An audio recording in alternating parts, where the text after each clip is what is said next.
स्वागत है दोस्तों आप सभी का हमारे बायोलॉजी 2020 यूट्यूब चैनल पर। इसमें कि आज का हमारा टॉपिक रहेगा जिम्नोस्पर्म के ऑब्जेक्टिव क्वेश्चंस। जिम्नोस्पर्म के कुछ ऑब्जेक्टिव क्वेश्चन हैं जो लगभग हर क्वेश्चन में आते हैं, हर क्वेश्चन पेपर में आते हैं। आप लोग देखेंगे मोस्ट इंपॉर्टेंट 15 क्वेश्चंस। चलिए देखते हैं। पहला क्वेश्चन है, सबसे बड़े आकार के नर युग्मक पाए जाते हैं। जब सबसे बड़े आकार के नर युग्मक की बात करते हैं पौधों में, तो सबसे बड़े आकार के नर युग्मक जो होते हैं वो साइकस के होते हैं। सबसे बड़े आकार के नर युग्मक किसमें होते हैं? साइकस में पाए जाते हैं। पौधे में क्या कह सकते हैं, प्लांट किंगडम के अंदर सबसे बड़े नर युग्मक जो होते हैं वो केवल साइकस पौधे के ही होते हैं, बाकी किसी के नहीं होते। याद रखना, मोस्ट इंपॉर्टेंट क्वेश्चन है। अगला क्वेश्चन है, किस पौधे का ओव्यूल सबसे बड़ा होता है? किस पौधे का ओव्यूल सबसे बड़ा होता है? तो इसका भी सेम आंसर है। ओव्यूल किसका सबसे बड़ा होता है? साइकस का ओव्यूल जो होता है वो सबसे बड़ा होता है। साइकस के अलावा किसी का भी ओव्यूल इतना बड़ा नहीं होता जितना बड़ा साइकस का।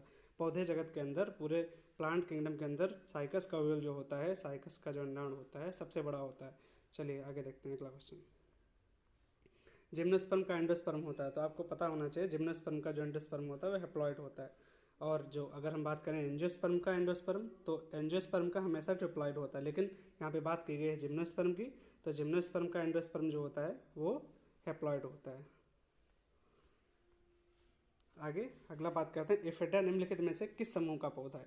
तो जब हम एफेड्रा की बात करते हैं या साइकस की बात करते हैं या पाइनस की बात करते हैं, तो हमें पता होना चाहिए कि ये सारे किसके हैं? अनावृतबीजी पौधे होते हैं, यानी जिम्नोस्पर्म होते हैं। अनावृतबीजी पौधे क्या होता है? अनावृतबीजी पौधे वो ऐसे पौधे होते हैं जिनके बीज के ऊपर कवर नहीं पाया जाता है, मतलब नग्न बीजी पौधे होते हैं। तो नग्न बीजी पौधे एफेड्रा होते हैं, साइकस होता है, पाइनस होता है और तमाम तरीके के, तो इनको हम जिम्नोस्पर्म की कैटेगरी में रखते हैं। तो एफेड्रा का आंसर क्या है? जिम्नोस्पर्म आंसर इसका है। अगला क्वेश्चन देखते हैं। अगला क्वेश्चन है, तारपीन का तेल प्राप्त होता है। तारपीन का तेल आप लोगों ने सुना होगा खूब कायदे से, उसमें पेंट वेंट किया जाता है तो तारपीन का तेल उसमें मिलाया जाता है। घर मकान का पेंट होता है जब कभी, तो तारपीन का तेल कहाँ से मिलता है? तारपीन का तेल हमेशा हमें पाइनस से मिलता है। पाइनस, पाइनस क्या है? पाइनस एक अनावृतबीजी पौधा है। अनावृतबीजी पौधा, नग्न बीजी, समझ रहे हो ना? हाँ, तो पाइनस क्या है? पाइनस एक अनावृतबीजी पौधा है। ठीक है, आगे देखते हैं। पाइनस के परागकण पार्श्व पक्ष है। पाइनस के परागकण का पार्श्व पक्ष कैसा होता है?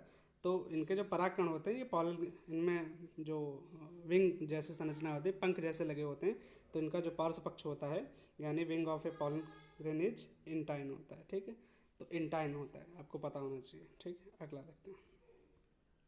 अगला है, निम्न में से कौन सा गण जीवाश्म नग्न बीजी है? अब कौन सा इसमें ऑर्डर, गण का मतलब ऑर्डर होता है फॉसिल ऑर्डर, फॉसिल वाला ऑर्डर कौन सा है? तो फॉसिल वाला ऑर्डर जो है वो कौन सा है? साइकेडोफिलिकल्स। साइकेडोफिलिकल्स के अंदर साइकस वगैरह आते हैं। तो ये कैसे हैं? जीवाश्म ऐसे हैं, नग्न बीजी पौधे होते हैं। ठीक है, आशा करते हैं आपको समझ में आ रहा होगा। ठीक है, आगे देखते हैं। जिम्नोस्पर्म है। जिम्नोस्पर्म क्या है? फिर वही क्वेश्चन आ गया, जिम्नोस्पर्म क्या है? जिम्नोस्पर्म एक नग्न बीजी पौधा, नग्न बीजी पौधे। जिम्नोस्पर्म के अंदर क्या आते हैं? नग्न बीजी पौधे आते हैं।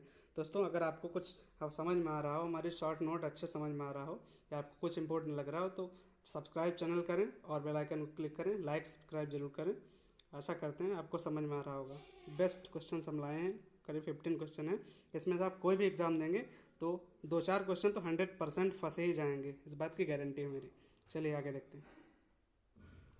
पाइनस कैंडेल की आंतरिक संरचना का स्वभाव होता है।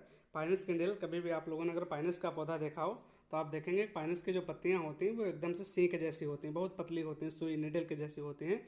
और जो निडल के जैसे इसमें पत्तियां होती हैं उसका आकार प्रकार हमेशा कैसा होता है? मरुद्भिद होता है। इंग्लिश में इसको जीरोफाइट बोलते हैं। इंग्लिश में क्या बोलते हैं इसको?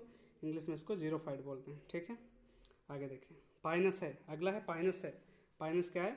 पाइनस न तो झाड़ी है न शाख है, झाड़ी भी नहीं है, शाख भी नहीं है, तो क्या है पाइनस? पाइनस वृक्ष है। ठीक है, कौन सा वृक्ष है?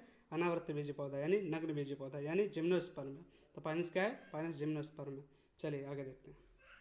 साबूदाना प्राप्त किया जाता है। साबूदाना हम सब खाते हैं, खाए भी होंगे खूब कायदे से। तो साबूदाना प्राप्त किया जाता है। साबूदाना किससे प्राप्त होता है? पाइनस से प्राप्त होता है। साबूदाना पाइनस से प्राप्त होता है। चलिए अगला देखते हैं। सैगो, वही इंग्लिश में लिखा हुआ है। चलिए आगे देखते हैं। किस पौधे में पंखों वाले परागकण उत्पन्न होते हैं? तो पंखों वाले परागकण अभी हमने पीछे बात की थी, विंग्ड वाले, तो किस में होते हैं? ये पाइनस में होते हैं। ठीक है, पाइनस में पंखों वाले परागकण, इसमें परागकण के पीछे पंख जैसी संरचनाएं दो पाई जाती हैं, तो लगता है कि पंख लगे हुए हैं लेकिन पंख नहीं होते हैं। तो ये पंखों वाले परागकण जो होते हैं वो पाइनस के होते हैं। आशा करते हैं आपको समझ में आ रहा होगा। अगर आपको समझ में आया है दोस्तों तो हमारे चैनल को ज़्यादा से ज़्यादा सब्सक्राइब करें, शेयर करें, बेल आइकन को क्लिक करें थैंक्स फॉर वॉचिंग बायोलॉजी 2020।